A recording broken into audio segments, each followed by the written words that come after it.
of a deadly fate. Give up your children, separate. Bide your time, lie in wait. Sonic Underground, Sonic Underground. They made a vow their mother will be found. The children grow, learn what's right. Leaders of the freedom fight. They seek their mother, she knows they do. Is it time? If she only knew. Will the prophecy come true? Sonic Underground, Sonic Underground. I long for my children, but I have to wait. To act too soon could seal their fate.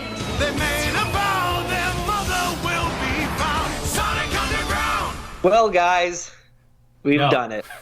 We've gone through all the different kinds of media that Sonic's come out in, and we finally come to the Archie brand Sonic comics, which ran from like 1993 to 2017. Really?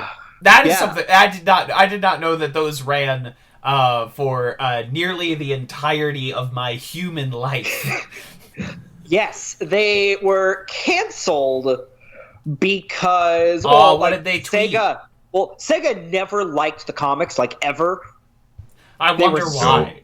I wonder what it might be about these comics that Sega didn't like. But they were doing to Sonic, and eventually, when one of the writers who quit saw that they had used some of his ideas that he wrote in the comics in a later knockoff Sonic game, he sued Archie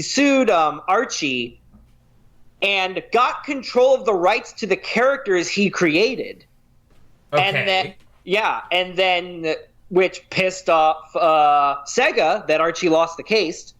So Sega made Archie get rid of all of the characters the writer came up with, which is the vast majority of them in the Archie comics, to do a big reboot. Okay.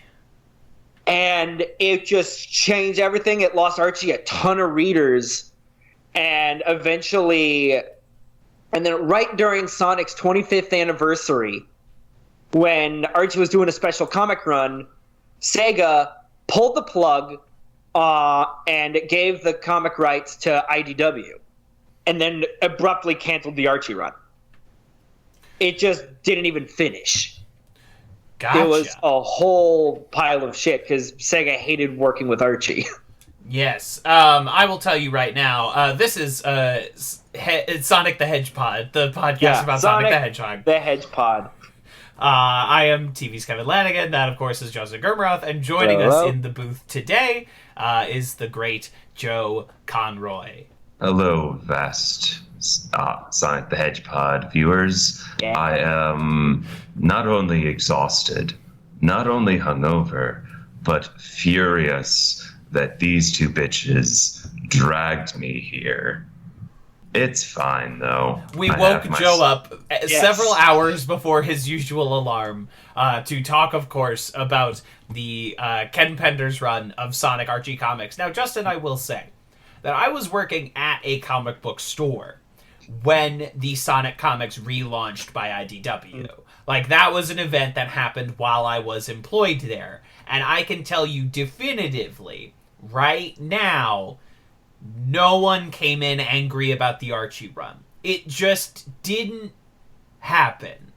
You know, people just picked up the IDW comics and moved on with their lives. There was no legion of anger. At least that came into this store. No one came in ranting and raving and screaming, how dare they get rid of the Archie run of Sonic comics. It sort of just stopped happening. It was, he went fast, he had drama, he went fast, he had drama, and then it just ended. You were spared from the culling. Yes. Now, did I get yelled at about, like, Dragon Ball Z on a daily basis? Of course I did. Did I get yelled at about Naruto on a daily basis? You bet your ass. No one was mad about the Sonic Archie comics. It just did not transpire. was I lectured about Dark Souls over and over and over and over again. Of They don't course even I make was. our Dark Souls comics. There are a few Dark Souls comics. Oh, really? But boy, you better believe that when you're like, I don't really play games for difficulty, I kind of just like the story, I like to relax, and they're like, but it's so challenging, it's so rewarding. And I'm like, you are not listening to what I'm saying, nerd boy, I don't want this. As someone who is a big proponent of the Dark Souls and Bloodborne world, yeah, no, fuck those people. Yeah, get those people out of my store, out of my life. They can eat my entire skinny white ass. So, And it is tasty. Throw those buns on the grill. So, how would you compare the difficulty of playing Dark Souls to the difficulty of reading the Sonic comics that I gave you guys? Folks, for the record, I gave Kevin and Joe 2 arcs to read. Mobius 25 years later, and then written by Ken Penders, and Mobius 30 years later, written by Ian Flynn. Yes, Justin gave us 2 epilogues to this run that definitely presume that if you are reading them, you are intimately familiar with this universe of Sonic comics. And baby, it is incomprehensible. It is dross. I opened up that PDF and it said 120 pages, and I said, Jesus fucking Christ. I really do. And I feel like, Kevin, you mentioned this in our private chat. I really do appreciate that Justin gave us this comic about Sonic, of where Sonic doesn't appear to a page 100 and 506. Yes, I really do enjoy that particular fact. I believe in total we read 160 pages of Sonic comics. Yeah. About 2 Sonic, trade paperbacks worth. Yeah, Sonic does not appear until the back 15 pages of the first 120 page volume. Sonic does not. It is, boy, I hope you like Knuckles' family drama, because that is all this comic is about the nuclear family of Knuckles the Echidna, who the artist said, fuck it, I am not designing new characters. All the boys look like Knuckles. All the girls look like the mom. And no, their size and scale is not such that you can immediately tell who you are looking at. Absolutely not. Oh, Sonic has a kid? Great. He looks identical to Sonic in every single way, except Sonic is wearing a tiara because he is king of Mobius. But if that tiara is not in frame, or he has taken it off, it is... Mankind has not devised a way to determine who you are looking at in these panels. It is the absolute... It is a crime of art. It's like when you're reading a fucking Batman comic, and Batman is hanging out with all of his dark-haired, tall, white sons, and they all are out of costume, and you're like... How am I supposed to know who I'm looking at right now? Who the fuck is this? If he is not wearing a shirt that says, I'm Dick Grayson, I have no fucking idea who this guy is. You must stop. So, for context, Ken Penders, who was one of the longest writers on the run, was writing Sonic. He just had his own story he wanted to tell, and he couldn't tell it with Sonic, so he just made it happen with Knuckles. And he ended up trying to tie everything into his Knuckles fan universe. And it was the wrong call. And he won the rights to those characters, he's now publishing those stories continually, just under his name.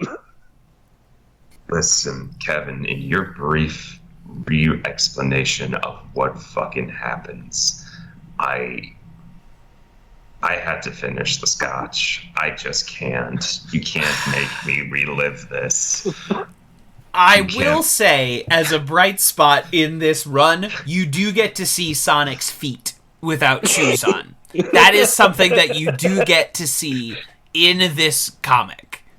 you get to see his naked blue-ass feet when they're playing beach volleyball. And no, by the time they're playing beach volleyball on page 100, Sonic has not run one single time. He has not... I counted, it is 104 pages before Sonic goes fast. 104 pages before Sonic the Blue Hedgehog goes fast. That's all we wanted. That's all. I just demanded that he go fast. Who is not in this comic? Eggman. Who is not in this comic? Shadow. What do we not get? Sonic running fast. 0 out of 10. 0 out of 10. So, how would you guys summarize the plot of the two stories? Justin, it can't be done. It's like reading this comic is unto reading a poorly written spec fantasy novel where every other word is incomprehensible. Like, they're talking about a rock, but they call it, like, a glemstone. And you're like, okay, the glemstones of Feblon Ire, located off the banks of the Delmana, owned by the Dalish people. And you're like, please, one word come along that I know what it is. I need a noun I can latch on to. Because these comics defy every rule you are taught when learning how to make comics. It is dense wall-to-wall dialogue. There is barely an inch of this. If a space in a panel is not a character, it is a dialogue balloon. And it is just endless talking about nothing. Knuckles' son... who looks exactly like Knuckles, is horny and tries to fuck in a park with someone, and someone gets mad at him, and I thought it was Knuckles' wife, but then we meet Knuckles' wife, so it was like somebody's sister gets really mad at Knuckles' horny son. The red lady is Knuckles' sister-in-law. Oh, his sister-in-law. Great. So the Knuckles' horny son. It's been like we were supposed to record this last week, so it's been like 8 days since I've read this. That's Knuckles' daughter. Well, then I don't know what happened. I truly don't. He has like a quinceañera in like the beginning of the comic. Yeah, Knuckles, who has one cyborg Terminator eye, is like, I gotta go to my daughter's quinceañera, or some horrible animal pun on a quinceañera. Jesus, it's called the unveiling. And it's like when it's called the unveiling, and it's basically when the echidna comes of age and age of consent, which is 16. Oh, so it's we're in England. Yeah. No, these Sonic comics are based in England, Mobius. These comics, yes, Joe, are the only thing I have to add to this outside of Kevin's definite detailed explanation of it is character and words, is that these comics are just, much like everything else that I have heard about Sonic, are just weirdly horny. Everything about this is just, I don't like it. I feel dirty reading this. Yeah, some of these animals are hot, and I am distressed. There are some fuck animals in this book. I never fully grasped the idea of, if you Google your name and add the hedgehog onto it, why there is so much, full-on furry art of every name attached to hedgehog. I now understand the furry community. I now feel like I have an intimate understanding of their inner workings. I don't like that I do, but now I do. I don't want to go back. I want to go back. Isn't it great seeing the female characters have human bodies, and then like Sonic and Knuckles have their weird triangle bodies. Yes, the male characters get to keep cartoon bodies, and the ladies are Jessica Rabbit with an animal head stuck on top. And I didn't like that particularly. I am reopening the PDFs to try and get some memory back in the old juices. I will tell you that this comic has the worst economy of storytelling I've truly ever experienced, wherein there is a world-ending catastrophe on the direct horizon, and we spend, of this 105-page comic, 100 of those pages are Knuckles' family drama, and 5 pages are the world-ending catastrophe. And it happens so fast that they don't even tell you what is going on. I am quickly trying to get to those panels. So there's some world-ending catastrophe, and fuck me if I can tell you what it is. I truly... oh, I'm sorry. Yeah, fuck me if I can tell you what it is, because I truly could not, gun to my head, my family in jeopardy, I could not tell you what Knuckles and Co. are trying to solve in this. But on page 103 of 105, they take off in their spaceship to go solve the ultimate world-ending crisis. That crew is, of course, Sonic with a tiara, Knuckles with a Terminator eye, some old-ass Knuckles, and a walrus with glasses. Everyone's favorite Sonic characters. Old-ass Knuckles and walrus with glasses. We all love them. We all know them. Your kids can't get enough of them. So the rocket goes to, I don't know, we'll call it Mars. There are 4 wordless panels of our crew in spacesuits that, yes, are specifically molded to their weird body points. They get to the bunker.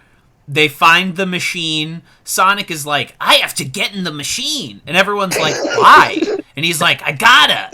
And then Sonic does, and Knuckles' daughter is stowed away on the boat, and she starts vanishing, like Back to the Future. And then Sonic is unwritten from existence, and then cut to Sonic and Knuckles skipping rocks. Fuck me if I know at all what has transpired in those. That is 4 pages.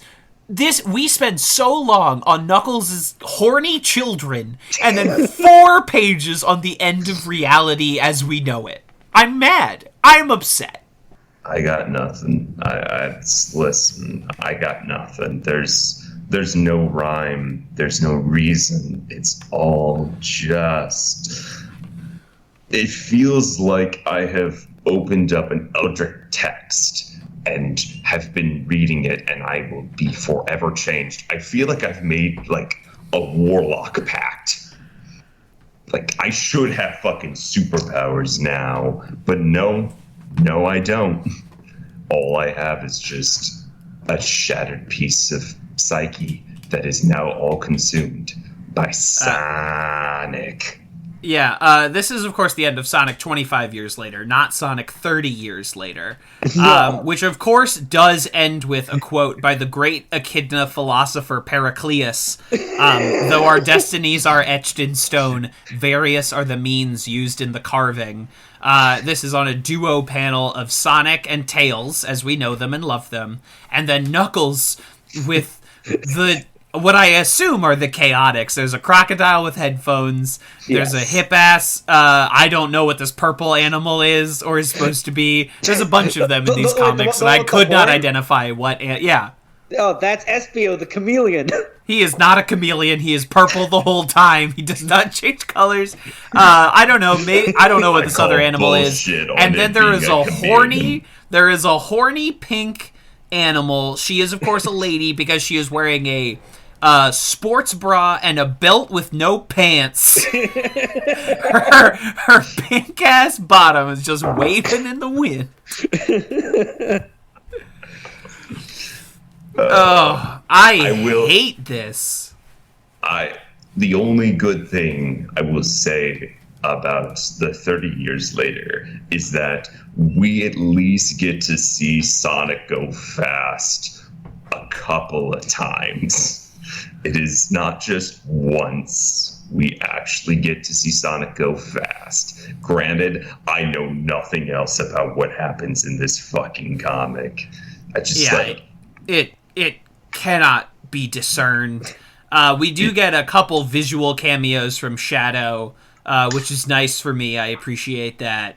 There's Sonic is the king. Plot. I don't fucking know. Sonic is the king, but he lives in a regular-ass apartment. Like, he lives in just, like, a high-rise apartment. Sonic is the king, and there's a bunch of Knuckleses running around. And fuck me if I can tell what tape on what tendril is supposed to tell me what Knuckles I'm looking at. I will say that we do get finally the appearance of Tails. He is barely in these comics, but he does appear in Sonic 30 years later, and Tails is the hottest fucking animal I've ever seen in my entire life.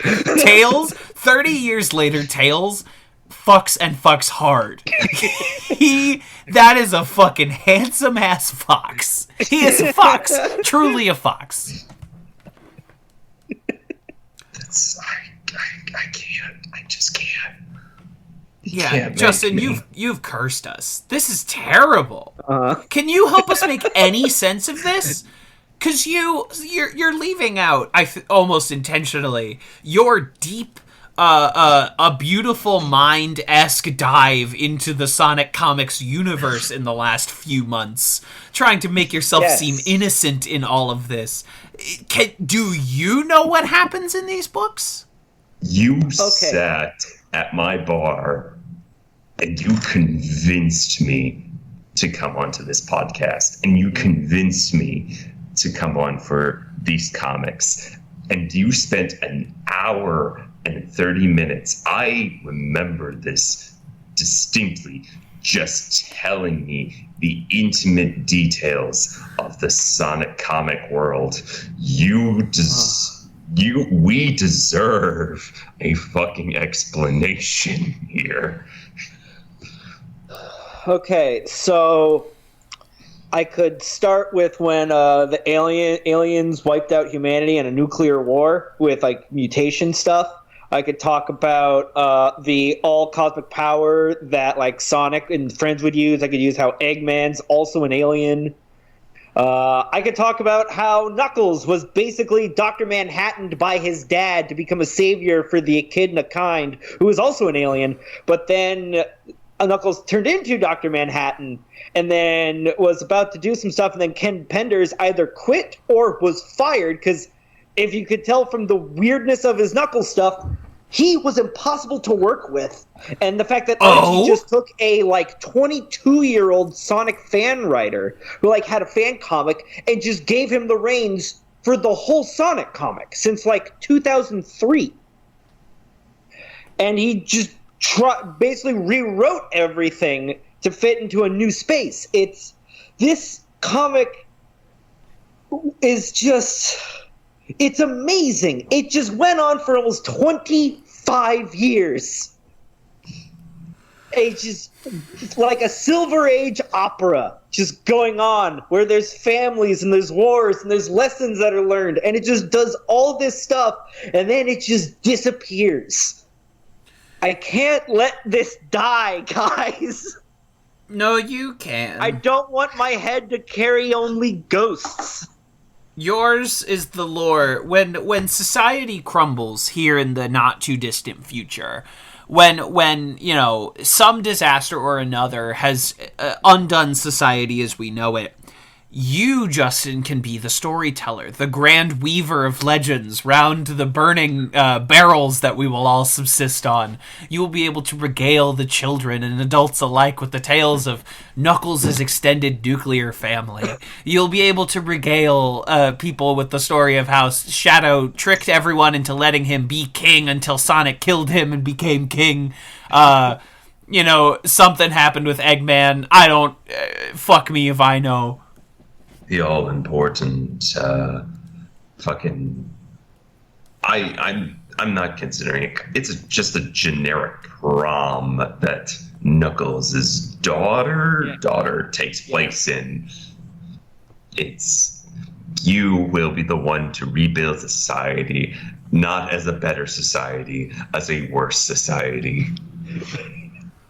You will give us the grand legends that will teach us morality, kindness, generosity, the functioning of money and how society is supposed to be, and you will do it all through your intimate knowledge of the Ken Penders Sonic universe. Folks, in the comic, Tails' parents, whose names are Rosemary and Amadeus Prower, return from space and lead a revolution to upset Sonic's girlfriend, Sally Acorn's king, and instate a republic.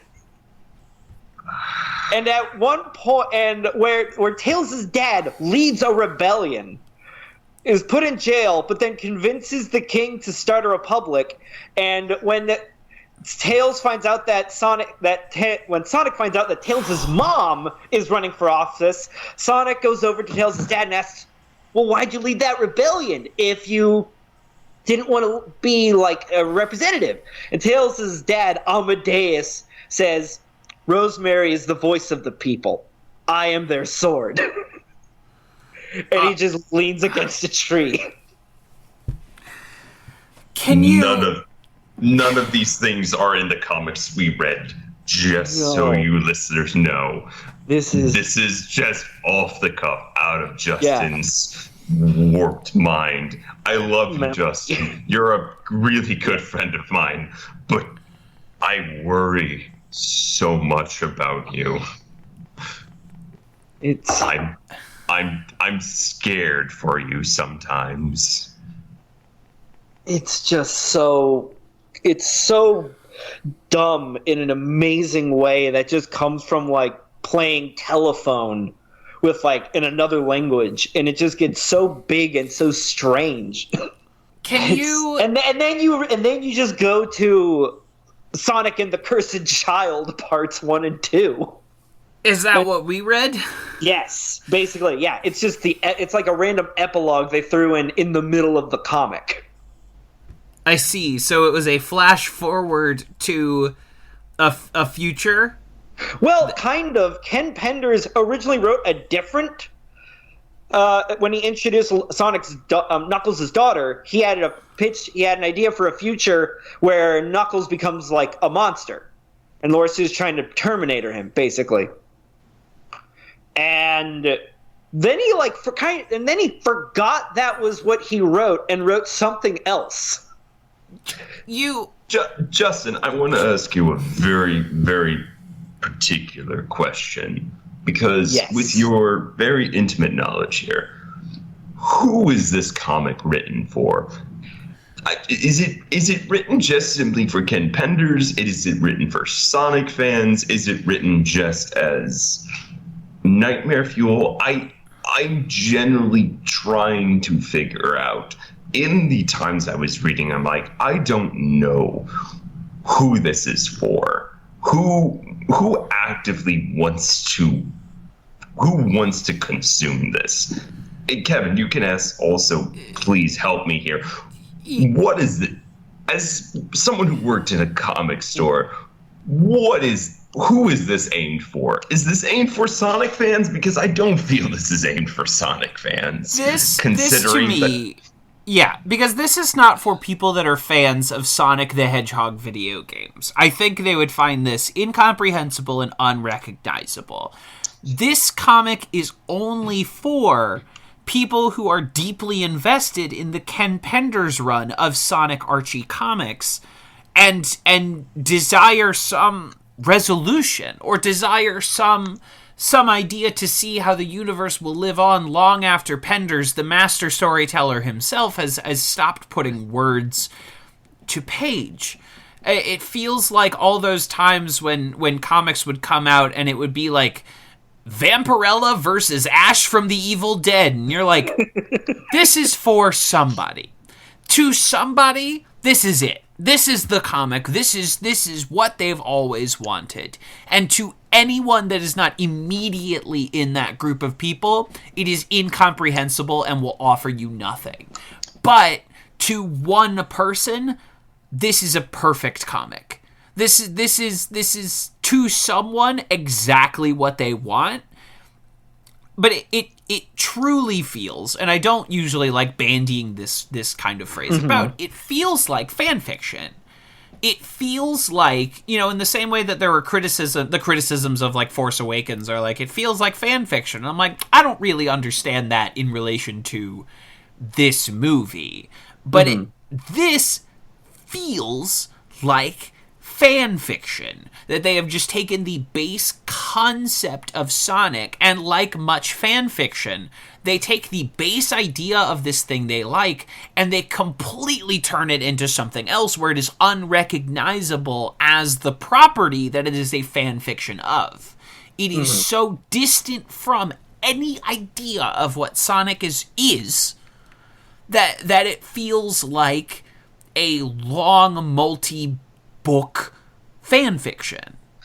It's like when you read like a Star Wars extended universe one, but like one of the really late stories where it's so far from what the movies were of that it just becomes its own thing. It's only like by the time you get to like Star Wars canon, where it's only in relation to other EU canon and bears no ties whatsoever to the franchise of films that we're all familiar with. So it is only in response to other fan fiction and no longer has any bearing on the original idea. So the tone, the ideas, it is now been each step removed something that we enjoy about the original property until it becomes unrecognizable. I will say that this comic does include several supporting characters from Sonic Underground in a way that I was not anticipating. Did not expect those guys to come roaring back in. The Rob Paulson French creature, the rabbit with the robot legs, Silver the Hedgehog is in here. God bless it. This is... Yeah. Ian Flynn drew from the whole Sonic animal. He would write into the Archie. Like, he took from every show and movie and game to fill up the comics. Trying to unite the canons. Trying to make it all seem as if this is one grand tapestry of Sonic. But Justin, I think we've exhausted our ability to talk about these two comics. I think we've truly reached a barrier where we have said everything that can be said. I will say the only thing I have to add on this particular deal is that in reading it, when Silver the Hedgehog came up and it's just like, look, I understand Silver's energy more than anything else because he is the only character who's like, hey, I'm here, I'm gonna get my shit and I'm gonna get the fuck out of this comic because I know I'm in a bad comic and I just want to essentially do my 1-2 piece and I'm going to like fuck off to whatever other multiverse that needs me. This is bad. This is really, really bad. All of my beverages are now empty. My coffee is empty, my tea is empty, my scotch is empty. I had some apple brandy that I had. It is 11 a.m. I do not drink before 12 to 3, depending on the day, and you fuckers made me do this. Okay. So what was the least appealing image you saw in reading these comics? Like, what was something you saw that just severely disagrees with you? I didn't take notes of one particular horrid image because, my good God, there are so many. But I am currently on a page of Sonic 25 years later where Knuckles with a beard and a Knuckles with braided dreadlocks, and what might be regular Knuckles are in a hospital room, and Bearded Knuckles is dying, and there's a tear-filled goodbye to Bearded Knuckles. And all three of these characters are, in their face, identical and interchangeable. And I think that's it. Yeah. I think this page... Ken actually wrote that. He wrote page that to honor his 92... dad's death. I don't care. Page 92 of this comic is truly... Wait. He wrote this on his dad's death, and this is... No, absolutely fucking not. How people sometimes write a comic or a story or chapter in honor of someone. That's what that was the issue Ken Penders wrote to honor the passing of his father. Absolutely not. Ken Penders, if you eventually listen to this podcast, or if there's a relative of Ken Penders who listens to this podcast, you are a monster. Send me your address. I'm coming to wherever you are, and I'm fighting you. We are just throwing the fuck down right now. Yeah. I'm so upset. I'm so angry. I'm getting even more angry as I talk about it. Joe, would you really not do any different, given the opportunity? I am holding in my personal rage right now because I don't want to upset my upstairs neighbors. I don't want to upset my downstairs neighbors. I don't want to upset my next door neighbors. But my next door neighbors, fuck them. I don't care. They kept me up for hours because of their fucking. Both of them are screamers. I hated it. It was 3.5 hours of Marvin Gaye and screaming. But this is making me so viciously angry that I really just want to just let out a primal fucking scream about this. I'm sorry. I got off on a tangent. It's fine. You're fine, Joe. That's how you feel. Yeah, okay, we have beyond exhausted this comic. So can we provide some context for people who are because I don't think we fully illustrated the context of this. So for people who are not familiar with it, might have been very, very lost for the last 36 minutes. Can you tell us? 'Cause you've read how much of this have you read?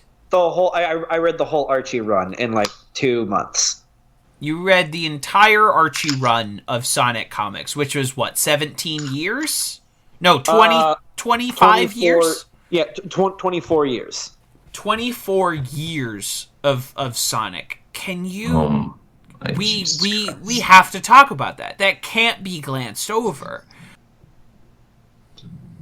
The silence speaks volumes. Is deafening, but also it's probably the silence of Justin's computer giving out. It's probably the silence of Justin's computer's heart, much like Knuckles' old ass dad, just giving out in a hospital bed. There's an old ass Knuckles. There's a fucking walrus. I think to honestly say. He asked, like, what the most unappealing page is. I have to say it is the page I'm currently looking at, where it's Knuckles' I don't know whether it's... He mentioned it earlier. It's the son-in-law just fucking macking out in a park right next to Big Plot. But Big Plot is obviously just pushed into the corner because we need to show these two fucking characters just absolutely just sticking their tongues into each other's mouths. We absolutely have to be following this horny teen makeout plot because that is what we care about most. We could not care less about the world-ending plot or anything at all related to, Sonic the Hedgehog. What I really wanted. So, I mean, Joe, I'm going to go back to the first page here. I am on the first page of Sonic 25 Years Later. And it is it's a big movie poster style, bunch of heads and characters. And a fox who is a wizard is telling me we got a big one-eyed Knuckles with his Crocodile Dundee hat, a huge prominent hero profile, some pink-ass echidna, a Knuckles with a jean jacket and a big crop of pink hair on the top, which I think tells me that this is a girl Knuckles. And in a glittering orb, we have Sonic and some lady. I think she's Princess Acorn or Queen Acorn. Hi guys, sorry, Mike. I had a small audio issue, but I'm back on. Okay, cool. It's no worries. You dipped out, but to answer your question, that you posed earlier, what is the most offensive panel? It is the fucking, I don't know how they're related to Knuckles, but it is the Knuckles and this other person just macking out in. You mean the purple girl? Yeah. Yeah, that's Espio's daughter. Yeah, that is just generally offensive. That I need to know that Espio the chameleon has a nephew. That there is a robot Knuckles head orb floating around. That is next Knuckles' to grandfather, Dimitri. No, it can't be. Then there's a hot lady Knuckles. That's Lara Sue. Sonic's wife, Knuckles' wife, Julie Sue's sister. So there are pink echidnas and red echidnas, and it is not directly related to gender. No. Okay. But there's a lot, and all of these characters have, names with hyphens in them. Again, the worst fantasy novel you've ever read. You know what's cool about The Lord of the Rings? Yeah. They all have kind of easy names to understand. You know what I mean? It's Aragorn, Frodo, Legolas. They live in places like Gondor, Rohan. Their names are not Aragorn Kun, and they don't live in Gondorius Prime, the center of the multiverse. They have normal names that are easy to understand, even in a fantasy context. One of them is named Sam. One of them is named Mary. And that's something I can get behind. I can completely get behind The Witcher, because his name is Geralt. I'm playing Dragon Age, and their names are Dorian and Sarah and Vivienne. Their names I understand. It's just very nice and easy to just read, to understand, and to know who is on the page at any given time. This particular comic, as Kevin has mentioned multiple times, I have no fucking idea of who is who constantly. They're all just dreadlocks, and it's either, do you have dreadlocks? Yes. Do you have boobs? Probably. It's like they're like procedurally generated echidnas, just with various combinations of cyborg and hair tufts and color. It's like the No Man's Sky of Sonic characters. Yes, but did Ken Penders use an algorithm to randomly generate species? So that no two comic readers see the same creatures? More or less, like it's a comically huge cast of echidnas. I just have the comic open and I'm just casually scrolling through it, just being like, do I know? I'm stopping on random pages, being like, do I know anyone who is in this panel right now? I completely forgot there's a fucking crocodile with headphones. Oh yeah, that's Vector. I know, and his son Argyle. Stop. Okay, this. we need to take one moment to just. And I say one moment because I am going to cut this right off after a single moment. We need to talk about names because because Ken Penders and this Sonic comic do not understand. Names are bullshit. I hate their names. I hate everything about this. I'm pounding my desk levels of angry. No! No, it goes from like bullshit like Dune names like Lara Su and like Juliet Su to like Dimitri, and there's like a character called Remington. No, and the protagonist is named Knuckles. His brother is named Kneecaps.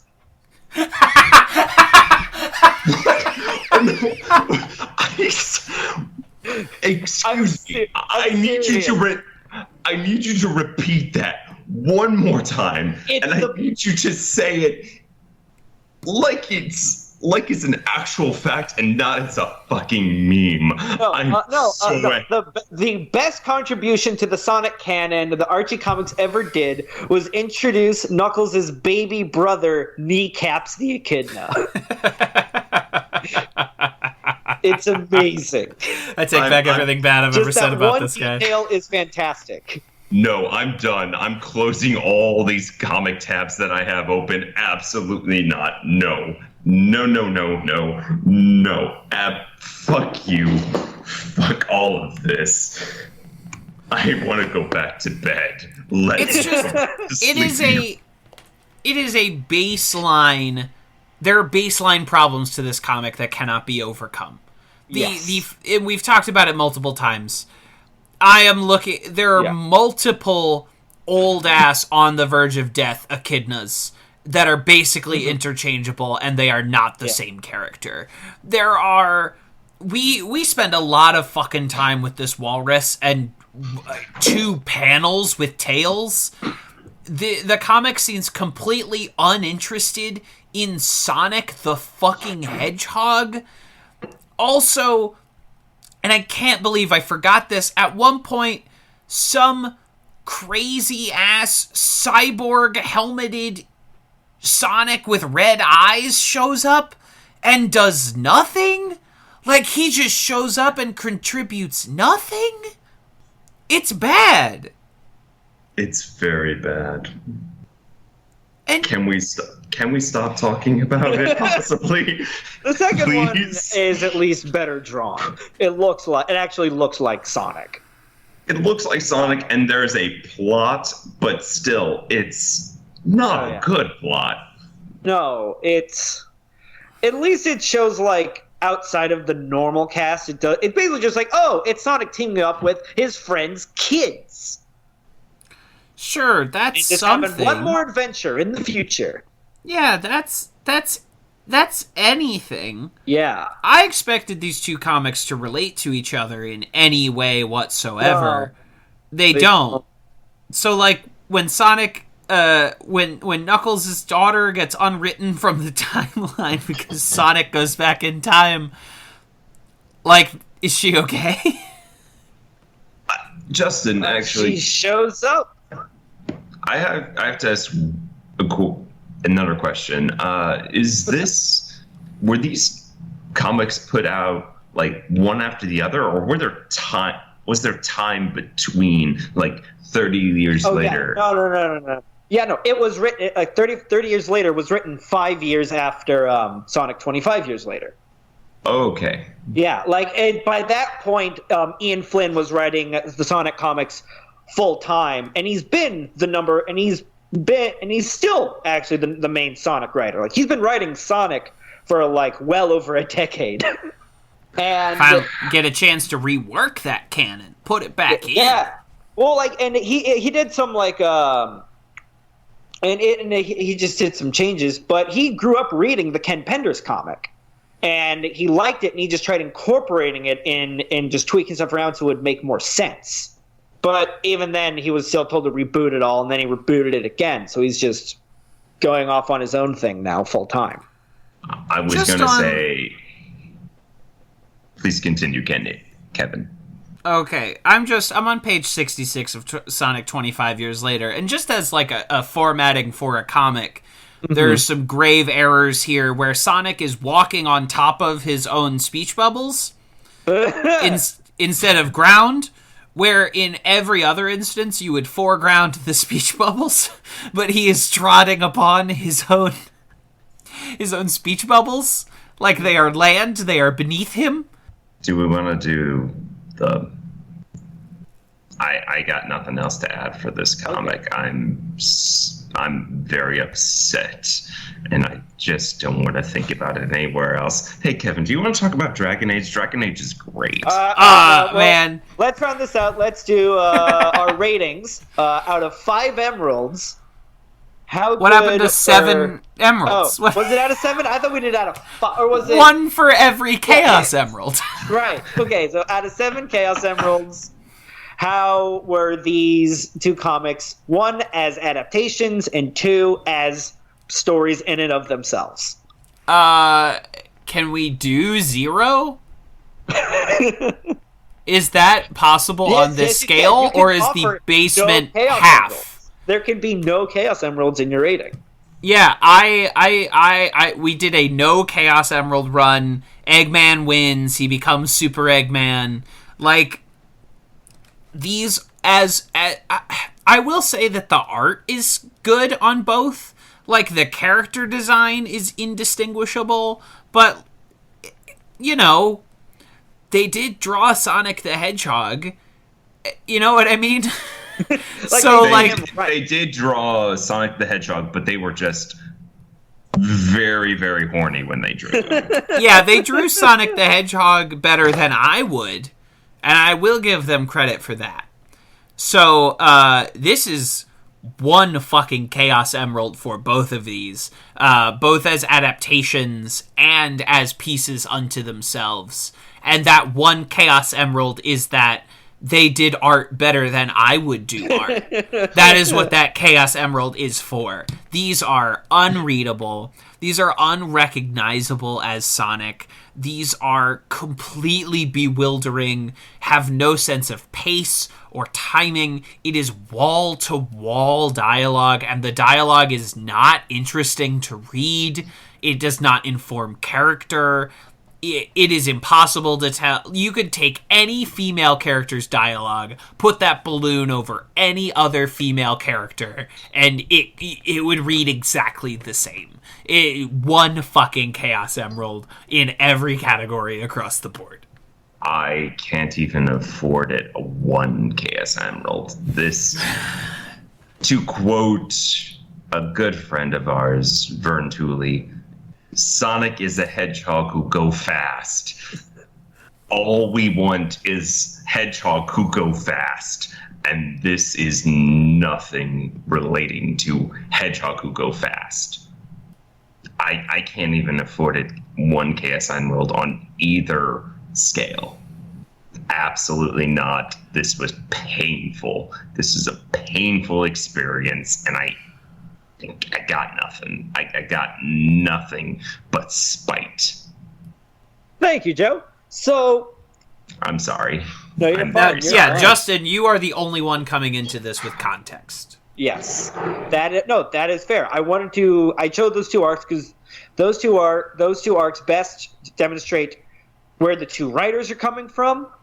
They also are best, like, just to compare it. They're the same vague storyline and concept, and they both demonstrate, I think, the best just sort of style in both of how the comics were drawn and how they were written, for better or for worse. Much more for worse. But what do you rate them? I rate them 25 is I hate the art. I I don't. It's well drawn. I don't like. It's terrible. Everyone looks like Jessica Rabbit with bobbleheads, like a mascot head on them. Terrible. 1 star. One emerald. 1 emerald. Second one, as a Sonic adaptation, terrible. Like just 1 emerald doesn't adapt. Like 2 because it looks good and it like Sonic feels vaguely like Sonic. As its own comic, it's like I'd give it like maybe 2 emeralds out of 7 actually, because as like a random episode of a mediocre Saturday morning cartoon, it's fine. It's serviceable. It's not bad. It's just kind of sloppy.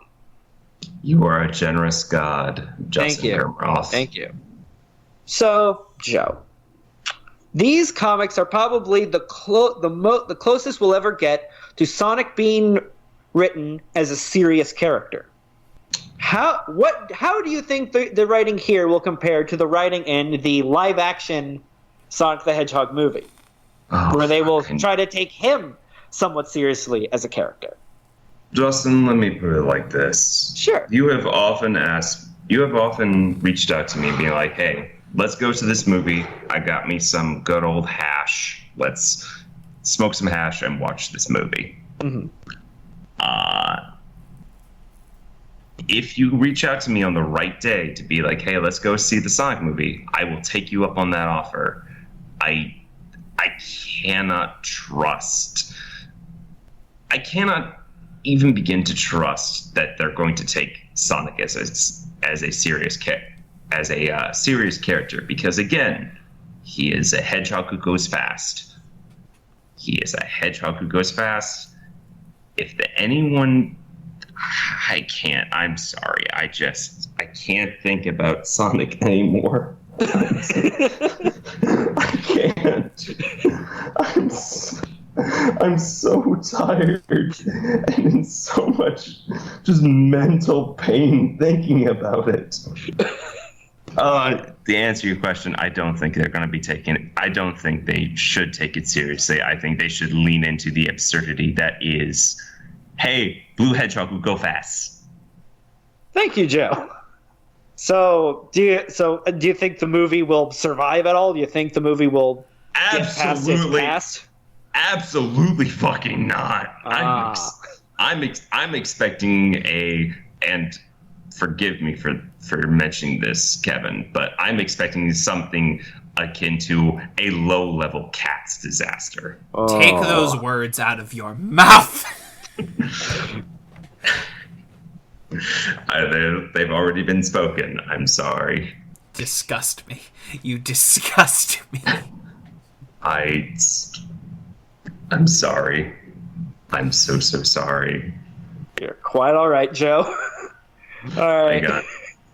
I'm fading back into my sleepy state. You're fine. Well, Kevin, thank you for putting up with this. Joe, thank you for putting up with this document, this screed. I want to end this episode by still saying, both of you boys, I love both of you boys. You're both the beautiful best boys. But the fact we've had to read this comic for this podcast has put a small little damper on this friendship we have. Just so you know. I won't be able.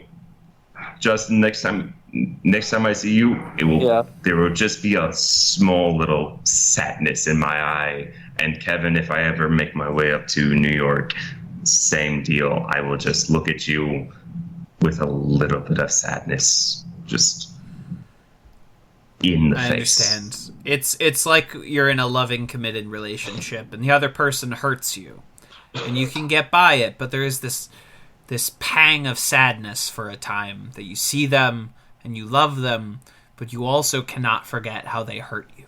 Absolutely. And this is what Justin has done to us. We will embrace, we will drink ciders, and we will cry on each other's shoulders. Thank you. Thank you, Joe. You can also Follow us on Puffin Publishing Podcast, a sketch author. Joe's on that, on the Puffin Publishing Podcast. He's great. Oh shit! Right, we have to shill. Yeah. Oh, yes, we have to shamelessly shill. Also, check Kevin and I on Jan, Just Another Night. Spooky mysteries, yes. Spooky Ookies, although by the time this episode comes out, it will still be Jive Action Nerds, and we'll be playing some smaller games with our friends. Yes. So that's fun. Let's see. Patreon.com/TVsKevin is still the best way to support these shows if you enjoyed these exercises in human misery. And you can find all of my writing tvskevin.substack.com. That's where I'm publishing my novel very slowly. Anything, Joe? You want to tell the people where they can buy a nice drink in the greater St. Louis metropolitan area? Yeah, I guess. I will be a shameless shill. Currently speaking, I work at a place in the greater St. Louis area in Clayton called The Bow. If any of our listeners are in St. Louis, come down to downtown Clayton. I know it's a drive. I'm very, very sorry, but I will mix you up probably one of the best cocktails you will ever taste. And if you mention the podcast, or if you mention the fact that you even heard about the podcast, I will do a shot of whiskey with you to cleanse your pain and to cleanse my pain. Thank you for that glowing endorsement, Joe. I've mentioned this to everyone who is at work and anyone else who will listen to me when they're sitting down at my bar, and the amount of times that people are like, there's a Sonic comic. The amount of times I've had that just general reaction of shock and awe has been chef's kiss. Oh, wonderful. So if there's a whole bunch of viewers on this that are like, what the fuck is going on? Oh boy. You are not alone. Know that definitively. Yes. We are not alone. I'm sorry. I'm Sleepy Boy Con. I'm Sleepy Boy Con right now. Sleepy Boy Conroy. Good night, Joe. He's a Sleepy Boy Conroy. Fuck. Damn it. All right. Thanks for listening, everybody, and everyone, take care of yourself. Practice self-care by not reading Sonic comic books.